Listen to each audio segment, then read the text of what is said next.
time as Dak and Dallas brought their can openers. You know what time it is. That's right. Tomato-based. Dak throws 4 touchdowns. Here he is post-game. Dak Prescott, CeeDee Lamb, all smiles, clinch the division and the number 2 seed. Where's the hat?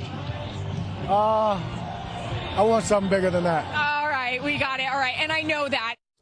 Tough day for the hat industry. Like, geez, I paid a lot of money for exclusive hat rights. Brew, what grade are you giving the Cowboys? Well, look, it was a tomato can. Yeah, of course. There's no doubt about that, Washington.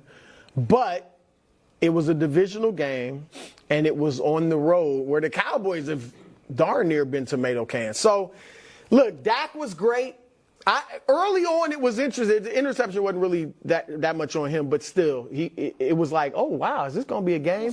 And then they recovered. He and CeeDee continued their great combination. One thing I liked, Tony Pollard ran with some force. Right? He ran like Isaiah Pacheco yesterday.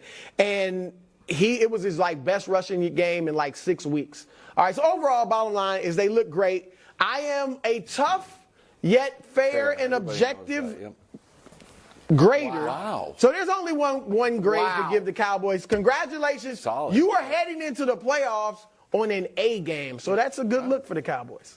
Again, I think they played an A game, but for me, it's no more about it's not about the grades anymore. This regular season has been all full of homework, and we all know we've all had this teacher where they're like, the tests are cumulatively worth about 30%.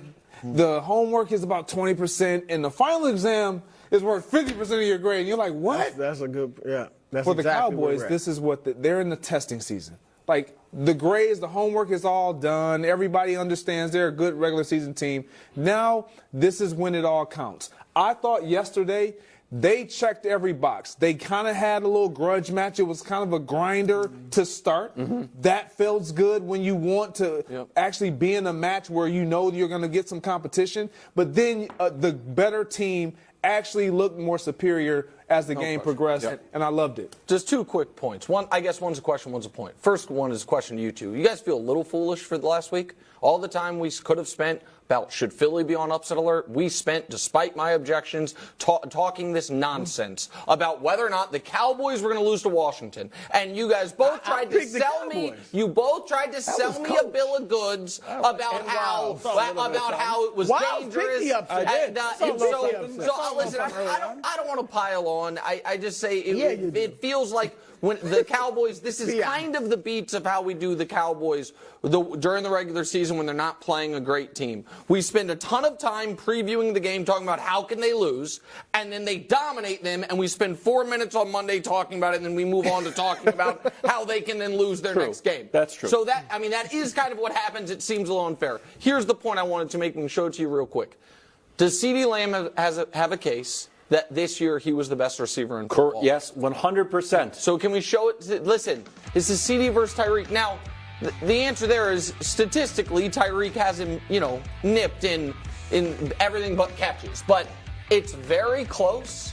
And given the fact that I think CeeDee has been at his best in their best wins, including the game against Detroit, that he was the best player on the field, which is why they're the 2 instead of the 3. I think at the very least, CeeDee should have locked up a first-team All-Pro spot, which is damn near hard, which is hard to get, and he has a real case. I would go with Tyreek just because that quality of quarterback. I hear that. He did in 16 and a half games, Tyreek.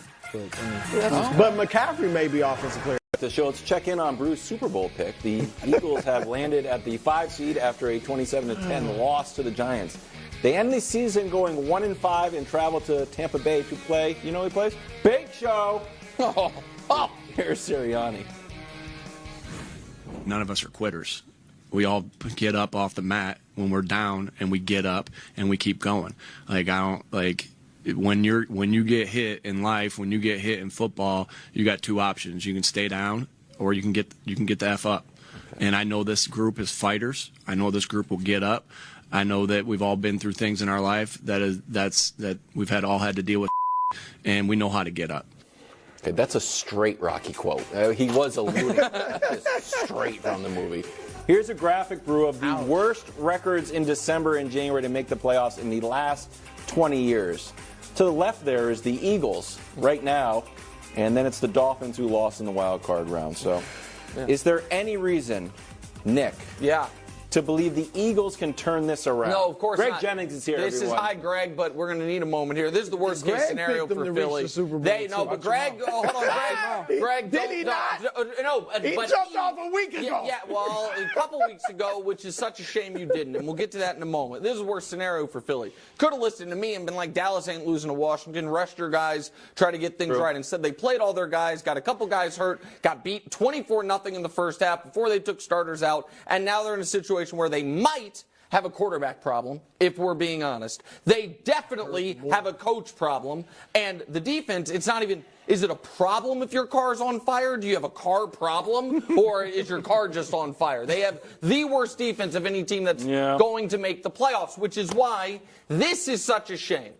Brew had so many opportunities, so many chances to abandon the Eagles. And as we all know, first things first bylaws, while it is shameful to abandon a preseason pick, you are at least allowed to do it until the playoff field has been set, assuming you were given ample opportunities. So let's go ahead and check and see if Brew was given ample opportunities to come off the Eagles. Roll the tape, please. Yes. Yes. No, you and don't. I'm saying it with my chest. Not true. I didn't even mean for that to rhyme, but yes.